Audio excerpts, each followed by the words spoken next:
A teologia da prosperidade. O Satanás que entrou em Judas. É forte. Vamos lá. Olha o que está escrito. Zacarias, profeta Zacarias, capítulo 11, versículo 12. Olha o que ele deixou escrito. Porque eu lhes disse, se parece bem aos vossos olhos, dai-me o meu salário. E se não deixai-o e passaram o meu salário, 30 moedas de prata. Versículo 13. Olha lá. O Senhor, pois, disse-me, arroja isso ao oleiro, esse belo preço em que fui avaliado por eles. E tomai as 30 moedas de prata e as arrojai ao oleiro na casa do Senhor. Meus amados, essa profecia foi realizada, foi falada há 500 anos antes de Jesus nascer. O profeta Zacarias, ele já falava que o Senhor tinha sido avaliado. Por quanto? Por 30 moedas de prata. Esse era o preço pelo qual o nosso Senhor Jesus Cristo iria ser vendido. Esse era o preço que Jesus Cristo foi avaliado. O que nós entendemos, amado? Que tudo que está escrito, porque a lei e os profetas vigoraram até João Batista, tudo que está escrito é para que nós venhamos ter esperança pelas Escrituras, de que nada foi falado aleatoriamente, tudo tinha um propósito. Tudo que está escrito no Antigo Pacto, as profecias acerca de Jesus, elas foram concretizadas, consumadas em Jesus Cristo. Então isso aqui é para que nós venhamos entender que mesmo antes de Jesus nascer, ele já tinha sido avaliado por 30 moedas de prata. Olha o que aconteceu, vamos lá. Mateus, capítulo 27, versículo 8. Olha o que está escrito. Por isso foi chamado aquele campo, até o dia de hoje, campo de sangue. Então se realizou o que vaticinara o profeta Jeremias. Irmão, mas não foi o profeta Zacarias? Vou explicar já já. Tomaram as 30 moedas de prata, preço do que foi avaliado, que certos filhos de Israel avaliaram. Deixa eu explicar esta questão aqui, porque quem fez essa profecia, nós acabamos de ler, que foi Zacarias. Mas aqui o evangelista Mateus, ele atribuiu a profecia a Jeremias. Quando nós lemos o capítulo 32 de Jeremias, nós vamos entender Jeremias falando que um campo iria ser adquirido, e esse campo era comprado por preço de sangue. Naturalmente, era uma prática deles, os profetas maiores serem sempre citados primeiro. Por exemplo, Malaquias profetizou acerca de João, mas quem recebeu a fama foi Isaías. Então acontecia isso. E nós percebemos aqui que houve esta colocação também. Porque quando Mateus se refere a Jeremias, ele está também atribuindo, ele está atribuindo aquilo que Jeremias escreveu lá no capítulo 32, acerca do campo que também seria comprado, que seria este campo, o qual Jesus foi avaliado e foi vendido por 30 moedas. Então se realizou o que fora vaticinado pelo profeta Jeremias. Tomaram as 30 moedas de prata, preço do que foi avaliado, que certos filhos de Israel avaliaram. Próximo. Vamos chegar no ponto. 27, Mateus 10. E deram-nas pelo campo do oleiro, segundo que o Senhor determinou. Já estava tudo determinado. Ele vai ser vendido por 30 moedas de prata. E com essa moeda vão comprar um campo para sepultar os estrangeiros. Próximo. Mateus, Salmo 41, 9. Olha uma profecia lá nos Salmos. Até o meu próprio amigo íntimo, em quem eu tanto confiava, que comia do meu, levantou contra mim o seu calcanhar.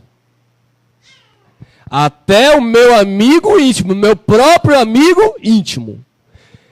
A quem se refere esta profecia? A Judas Iscariotes. Por que amigo íntimo? Porque ele andava com Jesus. O traidor teria que estar com Jesus. Ele teria que estar do lado de Jesus. Então já havia uma profecia acerca de Judas. Algumas pessoas dizem, não, porque Judas não se arrependeu. E olha que ele até chorou amargamente. A consciência doeu. Mas ele era um filho da perdição. Ele tinha que existir para o cumprimento das profecias.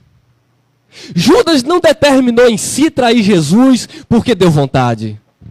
É porque já estava determinado que um amigo íntimo que comia o pão com ele haveria de se levantar contra ele. Próximo. João 6,70. Respondeu Jesus: não vos escolhi a vós os 12? Um de vós é um? Jesus escolheu os 12. Dentre os 12, Jesus escolheu um filho da perdição. Por que Jesus escolheu? Jesus não sabia que dentre os 12, um iria traí-lo? Sabia. Porque já estava profetizado. E as escrituras tinham que se cumprir. Aí Jesus disse, eu não escolhi vocês em número de 12? Um de vós é um diabo. Isso aqui, diabo ali, não é um ser espiritual como as pessoas andam pregando por aí. Diabo ali não é um ser que possui as pessoas, que entram dentro das pessoas. Diabo aqui é um adjetivo, porque diabo do grego quer dizer opositor, caluniador, acusador. Isso é uma expressão de Jesus. E Paulo usava muito dessas expressões. Então não é um ser espiritual. É um comportamento humano. E Jesus disse, eu não escolhi os 12. Contudo, um de vós é um diabo. Um de vocês é um opositor. 71, olha lá. E isto dizia ele de quem? De Judas Iscariotes, filho de Simão, porque este o havia de entregar, sendo um dos amigos íntimos, que sentava com Jesus na mesa e compartilhava o pão. E aí, nós vemos agora as pessoas pegando o pão, partindo nas chamadas igrejas, dizendo que é o corpo de Cristo. E quem não come daquele corpo, não tem parte com Judas. Comia e não tinha parte com Deus. Porque a questão não está no pão. A questão está no espírito e coração. Deus não te conhece porque tu come um pedacinho de pão na igreja e eles dizem que é corpo de Cristo. Deus te conhece porque o teu espírito é um só espírito com Jesus Cristo, nosso Senhor.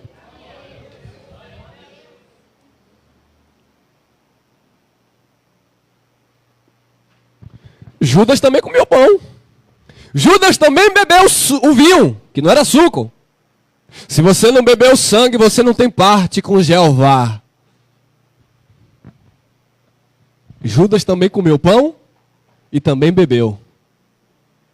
E ele não tinha parte com Deus. Porque Deus não olha o teu exterior. Deus não vê que você é crente nele por causa da tua roupa, por causa do teu jeito de se vestir, tua maquiagem. Deus olha quem você é porque ele conhece o teu espírito. A religião, ela coloca normas, regras e doutrinas. O evangelho te direciona a uma vida de santidade e temor a Deus por meio da palavra. Eu escolhi os 12, mas um de vós é um diabo. E isto dizia ele de Judas Iscariotes, filho de Simão, porque este o havia de entregar, sendo um dos 12. Próximo.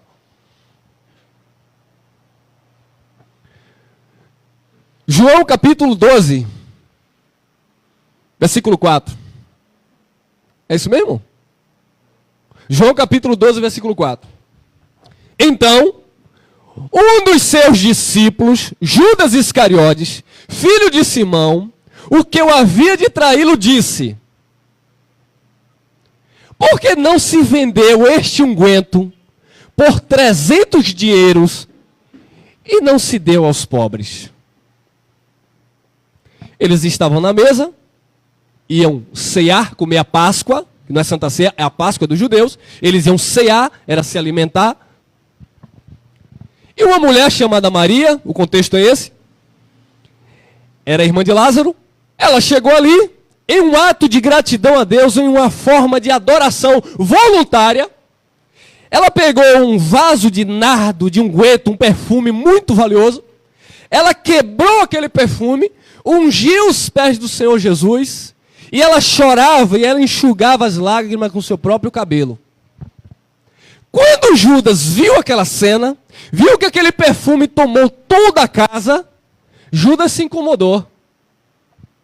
Porque assim, meu irmão, quem não coopera, quem não faz, fala mal de quem faz. Quem não adora, quem não glorifica, quem não serve a Cristo, fala mal de quem está servindo. Eles não fazem, mas eles criticam quem fazem. Então quando Judas viu aquilo, Judas se incomodou. Ele disse: por que não se vendeu este unguento por 300 dinheiros e não se deu aos pobres? Imagine aquelas pessoas que estavam ali na mesa olhando para Judas. Não é que Judas tem razão? Por que Jesus permitiu isso? Por que essa mulher fez esse desperdício? Quebrar um perfume tão caro e derramar nos pés de Jesus, os pés de Jesus cheios de areia. Jesus estava ali trilhando, andando, levando a palavra, os pés naturalmente de poeira. Por que ela não vendeu e deu aos pobres? Por que não se vende esse unguento e não dá aos pobres? 12:6. Ora, ele disse isto, não pelo cuidado que tivesse dos... Aí está aí os pastores hoje, irmão. Sacrifica no altar. Traga ele para a casa de Deus. Mas será que eles fazem isso para dar aos pobres? Será que eles fazem isso para compartilhar com o necessitado? Traga seus dízimos e suas ofertas alçadas. Mas lá no antigo pacto, quando os sacerdotes recebiam os dízimos, era para ser dividido entre eles. Levitas e sacerdotes, os órfãos, as viúvas e os estrangeiros. Mas os homens hoje que pedem os seus dízimos e suas ofertas, eles querem construir seus impérios religiosos, porque como Judas, eles estão vendendo Jesus. Esse foi o Satanás que entrou no coração de Judas, a avareza. E já estava profetizado. Ora, ele disse isto não pelo cuidado que tivesse dos pobres, mas porque era ladrão e tinha a bolsa e tirava o que ali se lançava. Ele era ladrão e ele tinha a chave do cofre. Então o que era lançado ali, ele roubava, ele tirava. Se essa mulher vender esse perfume que custa 300 denários, aí eu estou armado. Eu tenho uma bolsa, eu tenho uma chave.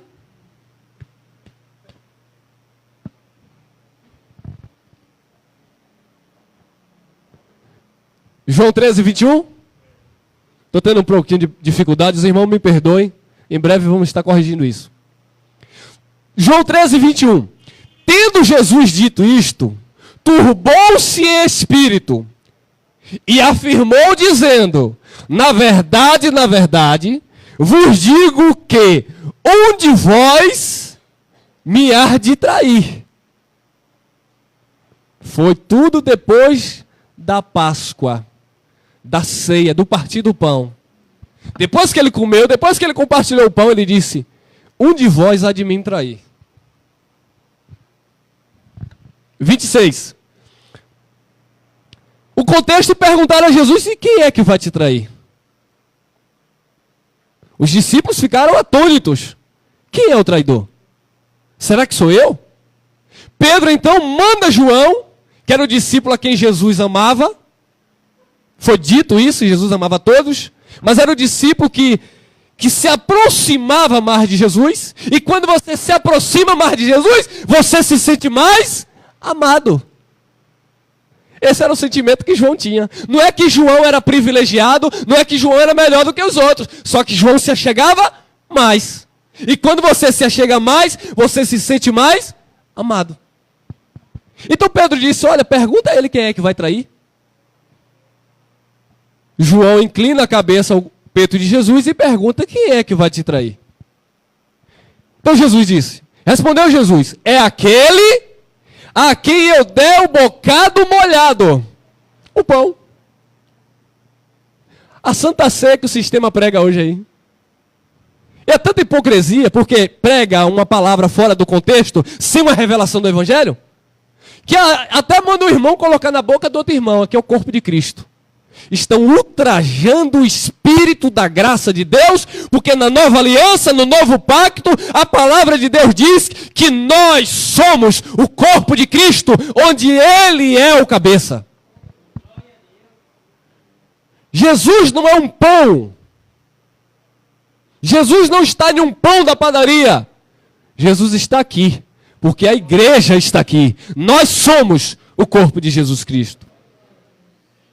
Jesus respondeu, é aquele a quem eu dei um bocado molhado. E molhando o bocado, o deu a Judas Iscariotes, filho de Simão. Jesus apontou quem era o traidor. Mas eles não entendiam. Por quê? Porque ele estava com o véu. Paulo disse em 2 Coríntios capítulo 3, no versículo 14 a seguir, diz que enquanto Moisés for lido, enquanto Moisés for pregado, fazendo uma referência à lei, enquanto a lei for dada para a igreja, existe um véu sobre a face dos filhos de Deus, que eles não conseguem enxergar Jesus. Mas quando esse véu for tirado, porque em Cristo o véu é abolido, quando este véu for tirado, então vocês conhecerão ao Senhor. Mas enquanto é dado Moisés, existe um véu. E aqui Jesus estava ainda cumprindo a lei. Portanto, ainda tinha véu. Os discípulos não entenderam que Jesus estava dizendo que Judas o iria trair. Olha lá. João 13, 27. Após o bocado, Judas comeu o bocado, Jesus molhou, colocou na boca.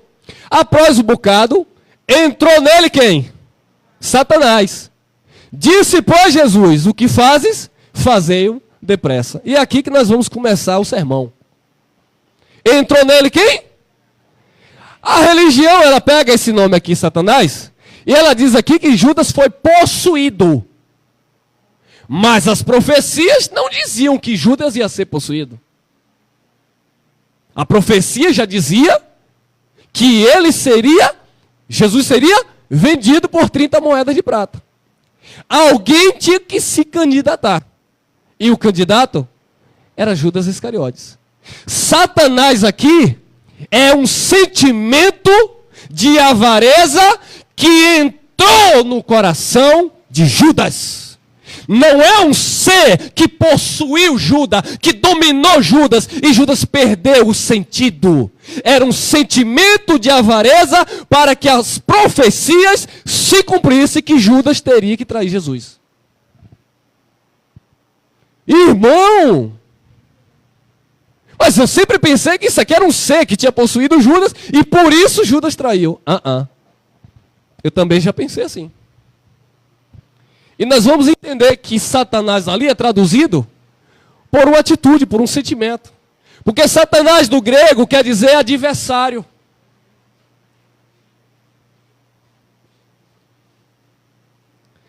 O apóstolo Paulo diz assim, que a palavra de Deus Tiago, que a palavra de Deus esteja enxertada em vós, dentro de vós.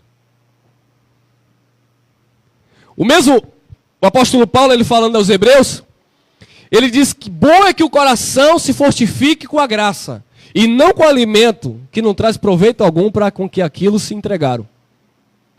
Eu entendo que quando essa palavra penetra no meu coração, isso é eu estar cheio do Espírito. A palavra entra no teu coração, você está cheio de Deus. Satanás, a avareza, entrou no coração de Judas. Chegou o momento dele fazer o que ele foi profetizado para fazer. Não era um ser que possuía Judas. Era um sentimento carnal, maligno, de que tinha que se cumprir na vida daquele que iria trair Jesus. E já estava tudo profetizado. Próximo. Vamos entendendo melhor. Lucas 22, 3. Entrou, porém, Satanás em Judas, que tinha por sobrenome Iscariotes, o qual era do número dos 12. Entrou, porém, Satanás em Judas, que era um dos 12.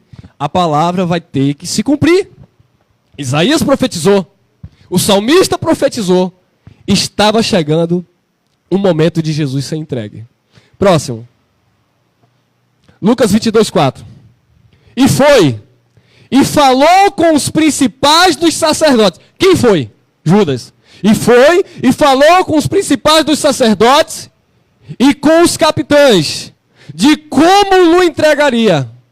Judas chegou, chamou os principais dos sacerdotes, os príncipes dos sacerdotes, chamou os capitães e disse, olha, eu vou entregar ele. Como é que eu faço para entregar? Eu vou vender. Próximo. 5. Os quais se alegraram e convinheram em lhes dar. Olha aqui o Satanás de Judas aqui, irmão. Satanás de Judas foi o dinheiro, irmão. Foi a avareza. Ele já era ladrão. Ele roubava o que era colocado no ofertório. Ele queria dinheiro. Esse foi o Satanás que entrou em Judas. Nós vamos chegar lá. Vocês estão ainda mastigando. Os quais se alegraram e convinheram em lhe dar dinheiro. Próximo. 22:6, Lucas. E ele o quê? Está vendido. Salmo 49 vai ter que se cumprir. Zacarias vai ter que se cumprir. A profecia vai ter que se cumprir. E ele concordou e buscava a oportunidade para Lu entregar sem alvoroço. Eu vou entregar ele no secreto. E nós sabemos do desfecho disso, que ele vai lá no jardim onde o Senhor está, e ele tinha que dar um sinal para mostrar que era Jesus. Porque Jesus era um judeu comum, não havia nele formosura alguma, ele não se destacava como o cinema de Hollywood apresenta um Cristo loiro dos olhos azuis. Ele era um judeu narigudo, barbudo e cabeludo. Era um judeu comum. Então tinha que ter um sinal de que ele era o Cristo. E qual foi o sinal? Um beijo.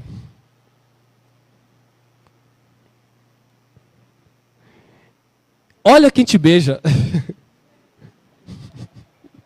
Cuidado com quem te abraça.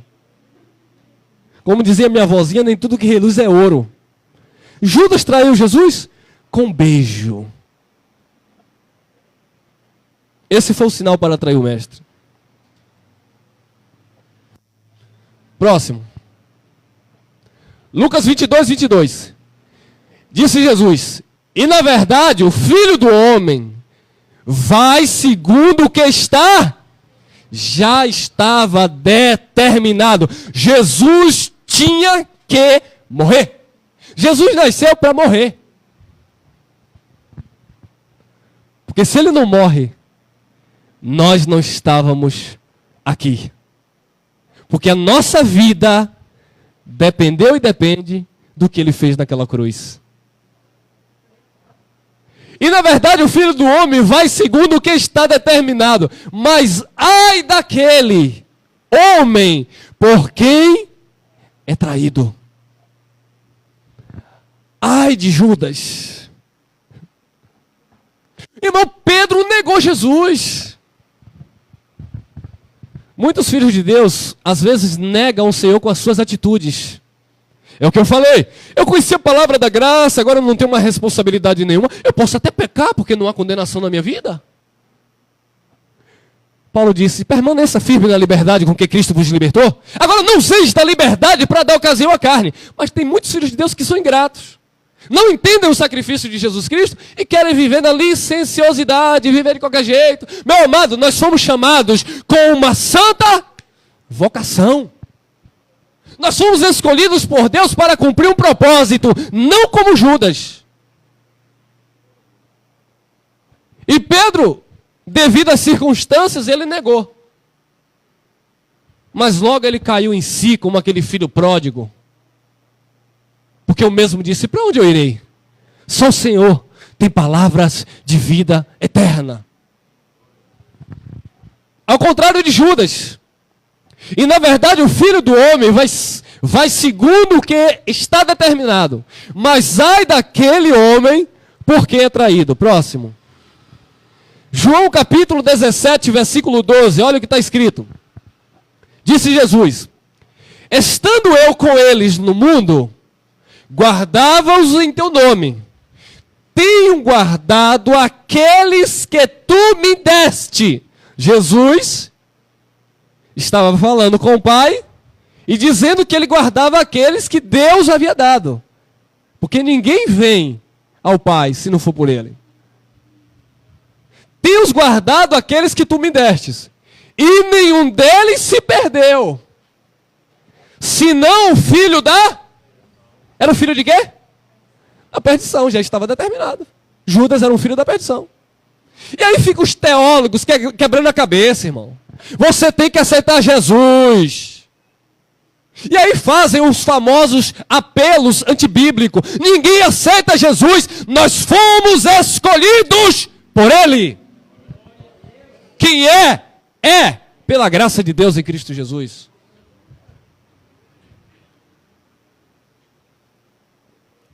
Senhor, escreve o nome do meu irmão aqui, Adalberto, no livro da vida. Se não filho da perdição, para que a Escritura, as Escrituras têm que se cumprir. Tinha que se cumprir. E as Escrituras está se cumprindo em nós, que somos vasos de misericórdias. Eleitos, predestinados em amor, chamados com a santa vocação para viver em novidade de vida aquilo que Jesus Cristo na eternidade deixou para cada um de nós. Determinou para cada um de nós. Se não filho da perdição, para que a Escritura se cumprisse. Meus amados, percebemos que Judas, ele já estava ali para cumprir aquilo que já estava determinado para a vida dele. Ele era um vaso de ira, ele era um filho da perdição, e ele veio, nasceu, Jesus o chamou sabendo quem ele era, porque o amigo íntimo que estava profetizado teria que trair o mestre. Próximo. Mateus 27:5. E ele, Judas, atirando para o templo as moedas de prata, retirou-se e foi-se enforcar. Foi tirar a própria vida. Ele, atirando para o templo as moedas de prata, retirou-se e foi-se enforcar. O contexto, os principais dos sacerdotes pegaram as 30 moedas de prata e disseram, não é bom que coloquemos no ofertório. É dinheiro de sangue. Vamos comprar um campo, já estava profetizado por Jeremias, para enterrar os estrangeiros. E aqui nós vamos entrar agora no assunto, me suportem aqui um pouco, porque Judas partiu. Mas existe aí, meu amado, no mundo, a síndrome de Judas. Olha o que Paulo falou em 2 aos Coríntios, capítulo 11, versículo 13. Porque tais falsos apóstolos, apóstolo quer dizer enviados, são falsos porque Deus não enviou. Porque tais falsos apóstolos são obreiros fraudulentos. Eles trabalham por dinheiro. São falsos apóstolos, falsos pastores. Mercadejam a palavra de Deus. Síndrome de Judas. Satanás já entrou no coração desses homens. A avareza. Porque tais falsos apóstolos são obreiros fraudulentos, transfigurando-se em apóstolo de Cristo. Eles fingem ser de Cristo. Tem uma Bíblia, tem os seus impérios religiosos, andam como se fosse enviado de Cristo, mas não são. São obreiros fraudulentos, transfigurando-se em apóstolo de Cristo. E aí, com esta mesma palavra, eles enganam e arrancam do povo de Deus. Manipulam, perturbam, porque eles têm o mesmo sentimento satânico que havia em Judas. Próximo. 2 Pedro 2,2. E muitos seguirão as suas. Muitos vão seguir os falsos apóstolos. E muitos seguirão as suas dissoluções, pelos quais, falsos apóstolos, que não foram enviados por Deus, falsos pastores, falsos mensageiros, pelos quais será blasfemado o caminho da verdade. Vão trazer má fama ao Evangelho. É por isso que muitos filhos de Deus não querem entrar em um lugar como esse para ouvir o Evangelho. Sabe por quê? Porque já estão decepcionados, frustrados com o que estão ouvindo. Venda sua casa, venda seu carro, traga para o altar. Mas não pregaram que altar era na lei, e nós estamos na graça, onde o único sacrifício, Jesus Cristo, já foi sacrificado por nós. Mas muitos seguirão as suas dissoluções. E o povo gosta de seguir essas pessoas. Pelo qual será blasfemado o caminho da verdade. Jesus disse: conhecereis a verdade vos libertará. As pessoas estão presas dentro de gaiola, debaixo de doutrinas de homens, não suportam ouvir o Evangelho. Quando a palavra do Evangelho é pregada, eles têm comichão nos ouvidos, eles não aguentam, porque eles estão juntando para si mesmo doutores e mestres, para pregar o que eles querem ouvir, segundo as suas próprias concupiscências, seus próprios desejos. Eu vou nessa igreja que só prega a Bíblia? Eu quero ir naquela que o pastor levanta a mão e diz: receba, é varão. Eu vou nesse ministério que o irmão só fica falando de Jesus, da lei, da graça? Eu quero ir naquele que o pastor adivinha o chassi do meu carro. Ele adivinha o número da minha identidade. Aí Paulo olhou para um desses e disse: filho do diabo, cheio do engano, de toda malícia, inimigo da justiça e da verdade, está blasfemando o caminho do Senhor, trazendo má fama para o Evangelho, impedindo aqueles que querem entrar nesta palavra. E muitos seguirão as suas dissoluções. Ah, mas o povo ama, amado. Aqui tem Evangelho, tem um cafezinho de graça para vocês tomarem de manhã, mas o povo gosta de comprar vassoura, óleo ungido comprado no supermercado, rosa não sei da onde, toalha de não sei do que, água benta do católico é pecado, mas o pastor ungiu lá no monte não. Ui.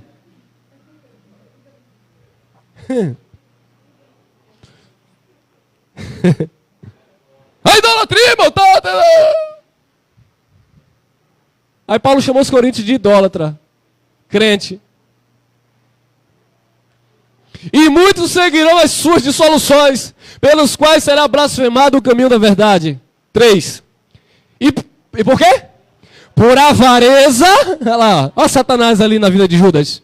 Olha Satanás que penetrou o coração de Judas e está penetrando um monte de corações aí nesta manhã. Aliás, já está morando. Aí os ditos estão expulsando o demônio. Quando o demônio da avareza está na sua própria natureza, nas suas concupiscências, nos seus desejos desenfreados. E por avareza farão de vós negócios com palavras fingidas. Aí quando chega a época de política, então, irmão, eu estou em igreja, 80 membros, quer comprar, vereador? Faz negócio com a igreja de Cristo. Eu só estou precisando de um terreno, se você me der, eu consigo. E por avareza farão de vós negócio. Porque é um comércio, é um verdadeiro comércio. Mas todo comércio tem os seus clientes. Eles vendem porque acha quem compra. Não, porque hoje você vai levar um envelope amarelo. Esse envelope é o envelope da prosperidade. Quanto é a oferta? No mínimo 500 conto. Mas amanhã você leva o vermelho, é o do amor. Tá solteiro? Tá encalhado? Ah, meu irmão, Jeová vai entrar com providência. É só pagar. Foi assim que Judas fez, vendeu Jesus. Estão vendendo, comercializando o evangelho de Jesus.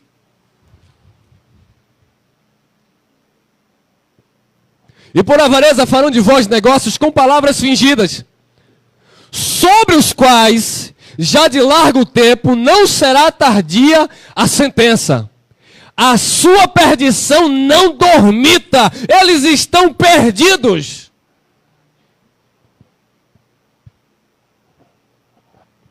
Eles estão perdidos.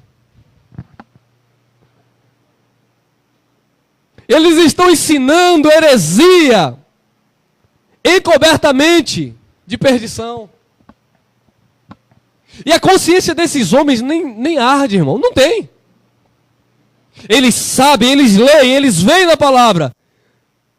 Mas eu não quero fazer assim. Você já imaginou? Porque no tempo de Jesus não tinha as cartas do apóstolo Paulo, nem de Pedro, etc. Nem os livros históricos, Mateus, Marcos, Lucas e João. Mas tinha lá o antigo pacto, escrito. Você já imaginou Jesus lendo? Porque ele lia lá. Porque na lei está escrito, porque na lei está escrito. Quando Jesus foi tentado, nem só de pão viverá o homem, mas de toda a palavra que sai da boca de Deus. Já estava lá em Deuteronômio, estava escrito. Olha, você imagine Jesus lendo esse sermão e dizendo: o amigo íntimo vai me trair. E Judas ali do lado dele. Assim acontece hoje. A palavra está aqui, Jesus está falando, vocês estão enganando o povo, vocês estão me traindo, e eles continuam vendendo Jesus. Eu cheguei de Israel agora, trouxe uma terra santa de lá, baratinho, 500 conto. E o povo compra. E aí esses homens, lobos, cruéis, devoradores, estão aí se enriquecendo. E nós que estamos pregando a palavra da graça, passamos dificuldade para manter um espaço como esse. Porque aqueles que se libertaram do sistema, não entenderam, meu amado, que nós temos esse chamado para tapar a boca dos contraditores. Essa briga é nossa, nada pessoal, não é contra a carne e o sangue, é contra a doutrina que está sendo pregada, e nós que temos esta verdade, precisamos libertar os nossos irmãos que estão sendo escravizados nesse sistema. Estão sendo destruídos por falta do conhecimento. Próximo. Filipenses 3,18. Olha lá. Porque muitos há, dos quais muitas vezes vos disse Paulo, e agora também digo, chorando, que são inimigos da cruz de Cristo. Paulo já alertava. Próximo, 19. Cujo fim é o quê? Ao fim de Judas lá. Cujo fim é a perdição. Não tem nada de demônio aqui, não tem nada de possessão. Paulo está falando de pessoas más, perversas, avarentas, malignas. Cujo fim é a perdição. Cujo Deus é o quê? É o ventre, meu irmão. Eles querem satisfazer as suas próprias vontades. Cujo Deus é o ventre. E cuja glória é para a confusão deles. A glória é só para a confusão deles. Outro dia eu estava vendo um vídeo aí, uma irmã desesperada correndo e filmando, dizendo que o capeta estava atrás dela. E ela ia num canto e ia em outro, dizendo que o diabo ia pegar ele, não sei o que, caía e...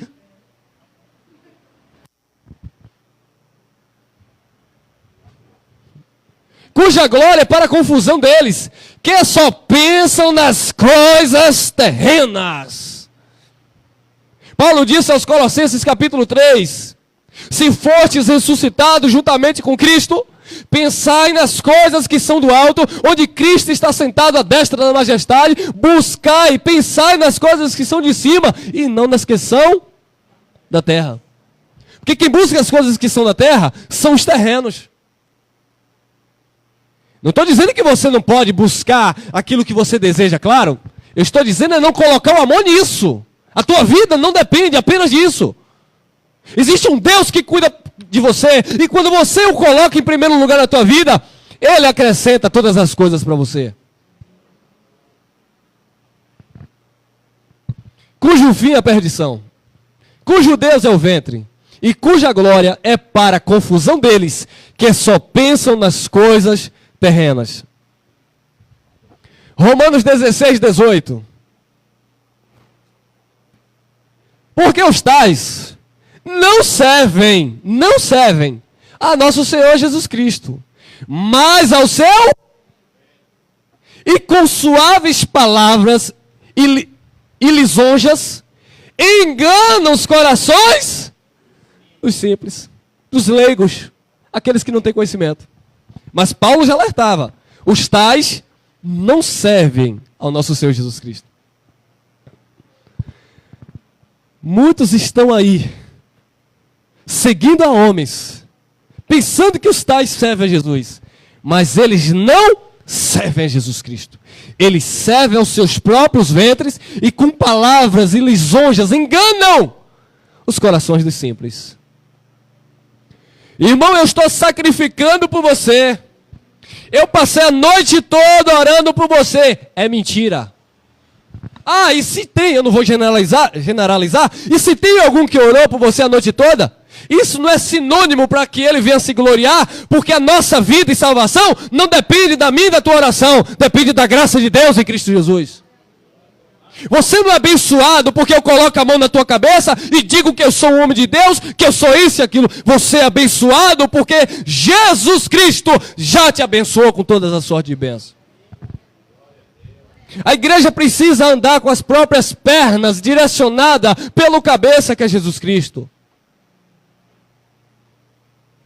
Mas eles enganam os corações dos simples. E por que eles enganam? Porque eles querem ter as pessoas como capachos dele. Tem que fazer o que eu mando. Vai viajar? Consultou o pastor? Vai comprar casa? Né, irmão? Deu a chave para o pastor orar? E aí fica essa dependência do outro, do homem. Quando Cristo quer que todos nós sejamos perfeitos em Cristo Jesus. Que todos nós venhamos crescer na graça e no conhecimento para desenvolver os dons e a vocação que Jesus Cristo otorgou às nossas vidas, para que o nome de Jesus Cristo seja glorificado e não os homens, e não as religiões, mas sempre Jesus Cristo, Deus bendito eternamente. Próximo. Judas, capítulo 1, só tem um capítulo, versículo 16. Olha lá o que Judas falou. Esse Judas não é Iscariote não, viu gente? Esse é o irmão do Senhor Jesus segundo a carne.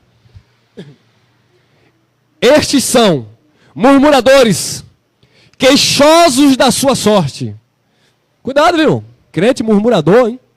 Murmurento. Tudo reclama, nada tá bom. Tem reclama, não tem reclama.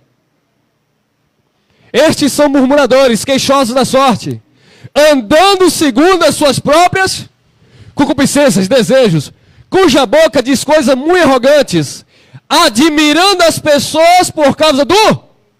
Ah, meu irmão, quem já viveu isso sabe o que é isso. O irmão chegou com o carrão, hein, irmão? Vem cá, meu irmão, vou te ungir logo diácono. Irmão, tem que segurar o abençoado aí. Eu era de um lugar que a abençoada ministrava e ela dizia, Senhor! Era levita, andava levitando, voando. Senhor, envia um jogador, Senhor, aqui para dizimar. Eu digo, ui. Não quer pregar o evangelho para libertar as vidas? Quer que Deus envie um jogador para dizimar, né? É bom, né, irmão? Esses são murmuradores, queixosos da sorte, andando segundo as suas próprias concupiscências, cuja boca diz coisas muito arrogantes, admirando as pessoas por causa do interesse. No nosso meio, meu amado, eu não recebo você admirando as pessoas por causa de interesse. Temos que amar uns aos outros como Cristo nos amou. Para que não haja divisão no corpo. Ele é o cabeça e todos nós somos membros e juntos formamos este corpo onde Ele direciona.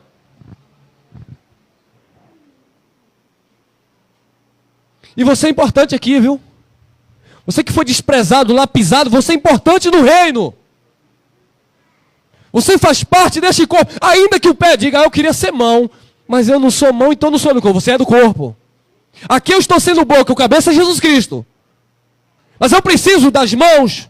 Não é o corpo precisa. Dos pés, do olho, do ouvido, do nariz. Porque nós somos membros e juntos formamos este corpo de Jesus Cristo para que o nome dele seja glorificado. Não quero saber de corpo não, irmão. Eu sou templo do Espírito, membro isolado. Juntos é que somos o corpo de Cristo. Não é pelo fato de você não estar junto que você não é de Deus. É de Deus. Mas existe um propósito maior do que a minha vida, meu casamento e meu trabalho. Existe um propósito espiritual que através das nossas vidas Deus quer cumprir na terra. Esses são os murmuradores, queixosos da sorte, andando segundo as suas concupiscências, cuja boca diz coisas muito arrogantes, admirando as pessoas por causa do interesse. Síndrome de Judas. Eu quero que você tenha para mim. Certo jovem, fariseu, um mestre, chegou para Jesus e disse, ele viu o que Jesus fazia, os milagres, os prodígios. Ele disse, por onde quer que fores, eu irei. Jesus olhou, viu aquele interesseiro. E disse, as raposas têm seus covis, as aves têm seus ninhos, mas o Filho do Homem não tem onde reclinar a cabeça. Aquele homem deixou. Não seguiu Jesus. Porque ele almejava vantagens. Você não está aqui para ficar buscando as bênçãos. Você está aqui porque você é do abençoador. Você pertence a Ele. Nós não estamos aqui como nós já ouvimos. Isso chega a doer nos meus ouvidos. Eu não vou ficar nesse ministério. Aqui não tem homem solteiro para eu casar. Oh, infeliz, tu quer Cristo ou quer macho? Oh, meu irmão, vai buscar. Aí vem os carnais, irmão, vou em outra igreja, vou garimpar, aleluia. Atrás de mim, Satanás, só pensa nas coisas da terra, não entende as coisas de Deus. Vamos lá, irmão. Mateus 6:24. Ninguém pode servir a dois senhores, porque há de odiar um e amar o outro, ou se dedicará a um e desprezará o outro. Não podeis servir a Deus e a mamon, em outra tradução, as riquezas. Interessante que Jesus nunca olhou a tipologia do diabo como um senhor, mas Jesus comparou um senhor um dinheiro. Jesus nunca disse, você não pode servir ao Senhor e a Satanás, ou a um diabo, uma coisa espiritual, a um adversário que compete comigo. Não podereis servir a dois senhores. Não podeis servir a Deus e a mamon, ou as riquezas. Porque ele sabe que o dinheiro na terra, na vida de muitos filhos de Deus, se torna um Deus. O jovem disse assim, eu vou destruir tudo isso aqui. Pensei que fosse um boneco, também eu tenho um susto. O jovem olhou assim e disse assim, eu vou derrubar esse celeiro e vou construir outros. Porque eu estou bastardo. Mas Jesus disse, que adianta o homem ganhar o mundo inteiro e perder a sua alma? Está com a mente perturbada. Vinde a mim, vós que estáis cansado, oprimido, sobrecarregado, que eu vos aliviarei. E muitos estão sendo escravizados das suas próprias riquezas. Quanto mais tem, quer ter, e aquilo se torna um Deus na sua vida. E muitos dizem, ó meu Deus aqui, ó. Muitos dizem isso. Ninguém pode servir a dois senhores, porque há de odiar um e amar o outro, ou se dedicará a um e desprezará o outro. Não podeis servir a Deus e a mamon. Eclesiastes capítulo 5, versículo 10. Quem ama o dinheiro, o amor Não é pecado, não é errado ter dinheiro. Eu quero ter muito dinheiro porque eu tenho muito projeto bom aí. Eu sei que vocês também têm. E a irmã já me falou, viu? Quando ganhar um dinheiro aí vai me dar um carro, eu recebo. Quem ama o dinheiro, jamais dele se fartará. Quem ama? Tem rico que vive como não pobre, né? Porque é rico. Mas vive humildemente. Desapegado. Mas tem gente que ama o dinheiro, meu irmão. Ah, e quem ama o dinheiro não é quem tem muito não, viu? Não é quem tem muito. Tem gente que ama o dinheiro, mas não tem um centavo. Mas sumiu R$1 da carteira dele, o pau quebra dentro de casa. Quem ama o dinheiro, jamais dele se fartará. E quem ama a abundância, nunca se fartará da renda. Também isto é o quê? Vaidade, disse o sábio Salomão. Que não foi esse, que esse também é sábio. Próximo. 11. Onde os bens... Cadê o ar? Faltou nessa Bíblia, né? Onde os bens se multiplicam ali... Não. Onde os bens multiplicam, ali se multiplicam também os que deles comem. Onde os bens se multiplicam, ali se multiplicam também os que deles comem. Você pode não ter muita coisa hoje. No dia que tu tiver muito, que aparece de gente atrás de você para comer, meu irmão. Ninguém corre atrás de você, né? No dia que tu tiver uma condiçãozinha que aparece de gente, ou tu sabia que eu sou teu primo, não, distante, mas sou. É, irmão. Que mais proveito, pois tem os seus donos, do que os vê com seus olhos. Vamos ler, né? Pegar o raciocínio. Onde os bens se multiplicam, ali se multiplicam também os que dele comem. Que mais proveito, pois, tem os seus donos, do que os vê com seus olhos? Não tem mais proveito. Ele vê, ele tem, mas ele não desfruta. Porque existem pessoas que dependem dele, que ficam sugando dele. E aí é onde muitos se sentem usados. E é isso que muitos filhos de Deus estão sendo. Usados por homens que querem sugar de quem tem.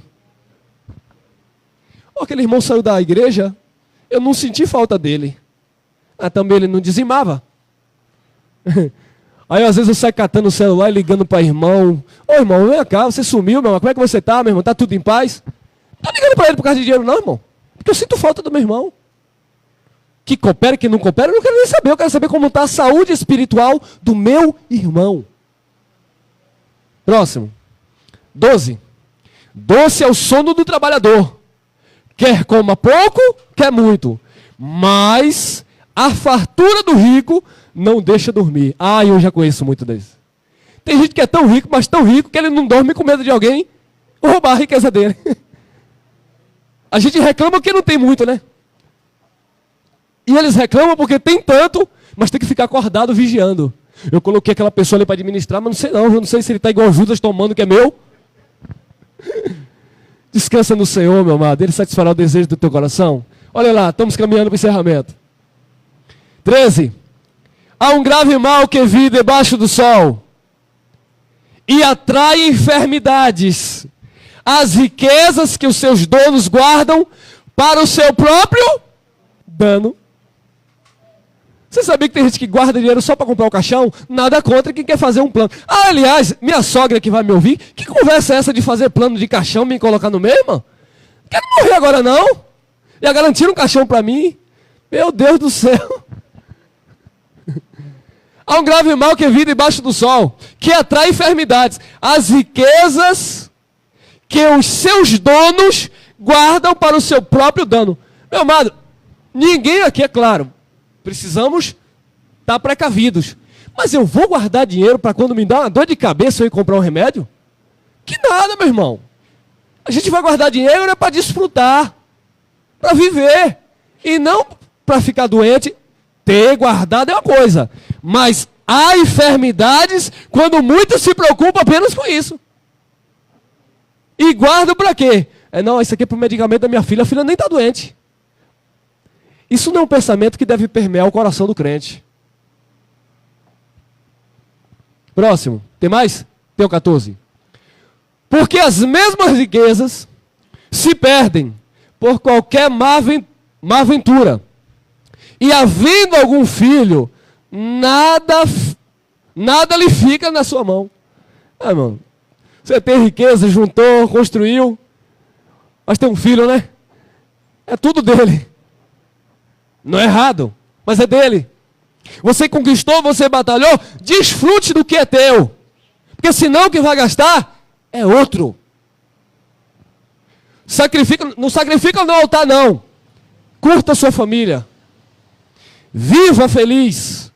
Porque era isso que eles ensinavam lá, que Deus ensinou. Se o lugar de dar o dízimo te for longe, venda e coma e satisfaça a tua alma. Próximo. 1 Timóteo 6,7. Disse Paulo: porque nada trouxemos para este mundo, e manifesto é que nada podemos levar dele. Tendo, porém, sustento, e com que nos cobrirmos, estejamos com isso contente. Mas os que querem ser ricos caem em tentação, olha lá, e em laço, e em muitas concupiscências loucas e nocivas, que submergem os homens na perdição e ruína. 10. Porque o amor ao dinheiro, olha lá Judas, preso a 30 moedas de prata. Porque o amor ao dinheiro é a raiz de toda espécie de males. E nessa cobiça, alguns se desviaram por causa do dinheiro. Eu já vi irmão que dizia assim: ô irmão, estou firme e forte, desempregado, arrumou um emprego, sumiu. E quando eu digo sumiu, não é sumir apenas da congregação, deixou mesmo de viver. Aí não venha me dizer que um tição tirado do fogo não apaga, que apaga. Aqui existe um mover de Deus na comunhão, porque isso foi também profetizado, que na comunhão o Senhor ordena a bênção. Existe esforça-te, tem bom ânimo entre nós. É bom que ande dois, porque se um cair, o outro levanta. Tem irmão que eu fico preocupado em ligar para ele e perguntar: como é que você está, meu amado? Você está bem? Com medo dele dizer para mim: o que é que você tem a ver com minha vida? Porque não querem ter comunhão, não querem viver em comunhão como igreja. Porque está muito ocupado. Aí eu liguei para um, né? É verdade, eu tenho deixado as ocupações. É como o irmão me diz sempre ali, ele está ali. O que deve existir na nossa vida é prioridades. Porque tempo todos nós temos para tudo. Porque o amor ao dinheiro é a raiz de toda espécie de males. E nessa cobiça, alguns se desviaram da fé e se transpassaram a si mesmo com muitas dores. 1 Timóteo, que é aí, meu irmão? 6,17. Disse Paulo a Timóteo: manda aos ricos deste mundo que não sejam altivos, nem ponham a esperança na incerteza das riquezas, mas em Deus, que abundantemente nos dá o quê?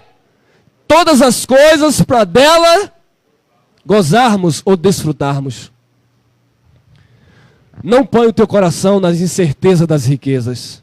Põe o teu coração em Deus. Porque Jesus disse: onde estiver o teu coração, aí estará o teu tesouro. E ninguém rouba. Ninguém mina. Ninguém leva. Porque estará em Cristo Jesus, o nosso Senhor. Amém? Olha lá, vamos encerrar. 18. Que façam bem, enriqueçam em boas obras, repartam de boa mente e sejam comunicáveis. 19. Que entesourem para si mesmo um bom fundamento para o futuro, para que possa alcançar a vida eterna. Colossenses 3,5. Mortificai, disse Paulo, mortificai, pois, os vossos membros que estão na terra: a prostituição, a impureza, a afeição desordenada, a vil concupiscência e a avareza, que é o quê? Que tem de crente idólatra, irmão? Que avareza é idolatria. É um tipo de idolatria. E Judas era idólatra. E tem muitos como Judas, são avarentos, idólatras. A começar pelos chefes das sinagogas. pelos homens que não se contentam em ter 2, 3 carros, mas querem ter avião, mansões, e quando eles olham para os membros da igreja, para os membros do corpo de Cristo, eles mandam vender geladinho para levar os 10%. São avarentos e idólatras.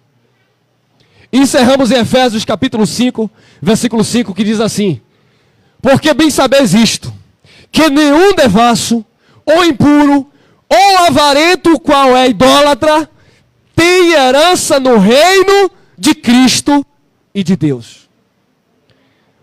O avarento, ele é idólatra. Ele não tem herança no reino de Cristo e no reino de Deus. Ele vive como filho, mas ele não desfruta da graça, do amor, das misericórdias, da bondade e da revelação desta palavra que nos produz um descanso no coração em Cristo Jesus. Amém?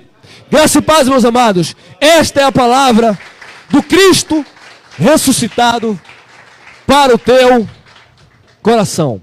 Eu quero agradecer a presença aí dos irmãos, que caravana, né, de Feira de Santana. Olha aí que benção, né, irmão? Às vezes o irmão mora do lado, né, e não quer se reunir. Os irmãos